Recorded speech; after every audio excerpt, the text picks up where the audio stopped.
But first tonight, are you fed up with this election yet? I'm not quite there, but I have to say the lack of innovative policy initiatives, it's already making it a bit ho-hum from my point of view. And even Albo's laughable lack of knowledge of the most basic facts is barely engaging. I did think he made a bit of a blunder though when he chose to cite the Taylor Swift song Shake It Off as a means of moving on from his mistakes. Rather than using the title, I reckon he should have used the first couple of lines from it. I stay out too late, got nothing in my brain. Probably would have been more appropriate. And you reckon that after 26 years in Parliament, there wouldn't be much more to learn about the Leader of the Opposition. But that's not the case. Skeletons continue to be unearthed from the political crypt. Take his claim to have been an economic advisor to the Hawke government. Well, you've got to take that with a grain of salt, as Sky News' very own Sharry Markson unearthed today. Have a look at what Albo had to say yesterday. I have an economics degree from Sydney University. I studied both orthodox economics and political economy. I spent 4 years there doing it, and then I became an economic policy advisor to the Hawke government. Okay, it turns out he was employed as a research officer in the office of the hard-left junior minister, Tom Uren. There, the young trot, as Albo was known, was busy opposing the reforms of the Hawke era that helped to make Australia the competitive nation it was for so many decades. Now, for those of you at home who don't know, a trot, it's actually short for a follower of communist revolutionary Leon Trotsky. Trotsky developed his own version of Marxism known as Trotskyism. Don't you love the way the commies, they've all got such big egos, they name everything after themselves.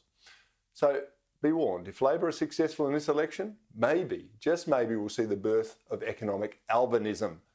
Anyway, all versions of communism are poison to the human spirit. Believe me on that. No matter what they're called, it doesn't matter. They're poisonous.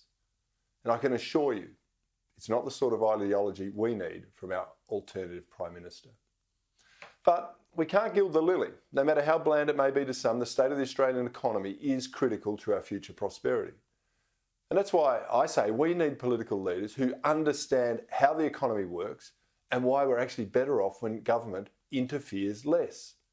Now, I know that's a radical idea, but here's a great example of how fewer government-imposed regulations would actually help all of us. I've got to confess, though, it's not my idea, but it's one that's been supported by business titan and Aussie patriot Gina Reinhardt. And that's to encourage aged pensioners and retired workers back into the workforce. Right now, doing that can result in a punitive tax rate of more than 60%. That's crazy. We've got a worker shortage in this country. Some of our seniors have enormous experience and knowledge, and they could easily fill some jobs available.